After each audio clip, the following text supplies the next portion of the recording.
சூர்யா மாரி சீரியல் சூப்பரான ப்ரோமோ வந்திருக்கு. நம்ம அதை பற்றி தான் அந்த வீடியோக்குள்ளே நம்ம பார்க்க போகிறோம். நம்ம வீடியோக்குள்ளே போகிறது நம்ம சேனலுக்கு யாரெல்லாம் சப்ஸ்கிரைப் பண்ணலாம் அவங்களாம் சப்ஸ்கிரைப் பண்ணிக்கிடுங்க. பக்கத்தில் உள்ள பெல் பட்டனை கிளிக் பண்ணிடுங்க. வாங்க வீடியோக்குள்ளே போகலாம்.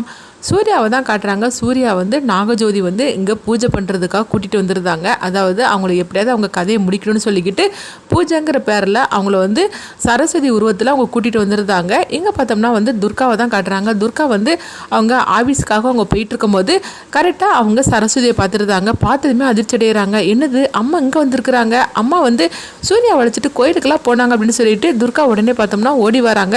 அம்மா இங்கெங்கம்மா நீங்கள் இருக்கிறீங்க, நீங்கள் சூர்யா வளைச்சிட்டு கோயிலுக்கெல்லாம் போனீங்க அப்படிங்கும்போது என்ன துர்கா நீ சொல்லிட்டு இருக்கிற, நான் காலையிலேருந்து நான் உன் வீட்டுக்கே வரலையே, நான் இங்கே நம்ம வீட்டில் தான் இருந்தேன், இப்போ தான் மார்க்கெட்டுக்கு போகணுன்னு சொல்லிட்டு காய்கறி வாங்குறதுக்காக வந்து அப்படிங்கவும் உடனே துர்கா அதிர்ச்சி அடைகிறாங்க. அடுத்து பார்த்தோம்னா சூர்யாவுக்கு அவங்க ஃபோன் பண்ணுறாங்க. ஆனால் சூர்யா ஃபோன் எடுக்கவே இல்லை. அவங்களுக்கு தோண ஆரம்பிச்சிருச்சு ஏதோ தப்பு நடக்க போகுது அப்படின்னு சொல்லிட்டு அவங்க நினைக்க ஆரம்பிச்சிருந்தாங்க. அடுத்து இங்கே பார்த்தோம்னா சூர்யா கையில் இருக்கிற கயிறை அவங்க கலட்ட வச்சிருந்தாங்க சரஸ்வதி, அதாவது நாகஜோதி. அப்போ அவங்க சொல்கிறாங்க குளத்துல போய் குளிச்சுட்டு வாங்க அப்படின்னு சொல்லிட்டு அந்த ஐயர் சொல்லவும் உடனே சூர்யாவும் குளத்துல குளிக்கிறதுக்காக போகிறாங்க. அப்போ நாகஜோதி தன்னுடைய உருவத்துக்கு மாறினதுக்கு அப்புறமா சூர்யாவை சீன்றதுக்காக வரும்போது கரெக்டாக பார்த்தோம்னா மாறி அங்கே வந்துருந்தாங்க. அதாவது துர்கா வந்துருந்தாங்க. வந்தது மட்டும் இல்லாமல் அவங்க கழுகா மாறி அவங்க நாகஜோதியை துரத்த ஆரம்பிச்சிருந்தாங்க. துரத்தது மட்டும் இல்லாமல் அவங்கள அங்கங்கே சீண்டி விடவும் நாகஜோதி ஐயோ அப்படின்னு சொல்லிட்டு அங்கேருந்து கிளம்பி ஓடி போயிருந்தாங்க. அடுத்து சூர்யா குளிச்சுக்கிட்டு அங்கே வராங்க. வந்ததுமே அங்கே துர்கா வந்துருந்தாங்க. என்னங்க அப்படின்னு சொல்லிட்டு வரவும், என்ன துர்கா நீங்கள் வந்திருக்கிற, ஸ்டேஷனுக்குலாம் போகிறேன்னு சொல்லிட்டு போனேன் அப்படிங்கவும், அது முக்கியமான வேலை இருக்குன்னு வர சொல்லிட்டு போனேன் அப்படிங்கவோ, ஆமாங்க முக்கியமான வேலை எனக்கு முடிஞ்சு போச்சுது, சரி உங்கள் கையை காட்டுங்க அப்படின்னு சொல்லும் போது அவங்க கையை காட்டுறாங்க. கையில் அந்த கயிறை காணலை. ஐயோ கயிறை காணலையே அப்படின்னு சொல்லிட்டு ரொம்பவே பதட்டம் அடைகிறாங்க. கயிறை எங்கே கழட்டி வச்சிங்க அப்படின்னு சொல்லவும் உடனே சூர்யா கயிறை அங்கே தான் கழட்டி வச்சிருக்கிறேன், எதுக்காக கழட்டினீங்க அப்படின்னு துர்கா கோவத்தோட கேட்கவும் உடனே சூர்யா சொல்கிறாங்க, இல்லை பூஜை முடிஞ்சதுக்கு அப்புறமா கையில் அந்த கயிறை கெட்டிக்க சொன்னாங்க, அது வரைக்கும் கழட்டி வைக்க சொன்னாங்க, அதனால தான் கழட்டுன்னு அப்படின்னு சொல்லவும் எங்கே வச்சிருக்கிறீங்க காட்டுங்க அப்படின்னு சொல்லிக்கிட்டு அவங்க அந்த கயிறு இருக்க இடத்துக்கு சூர்யா அழைச்சிட்டு வராங்க. அங்கே பார்க்கும்போது கயிறு அங்கே இருக்கவும் உடனே பார்த்தோம்னா துர்கா அந்த கயிறு எடுத்து சூர்யா கையில் கெட்டுறாங்க. அப்போ அந்த சாமியார் சொன்னதையே அவங்க நினச்சிட்டு இருக்கிறாங்க.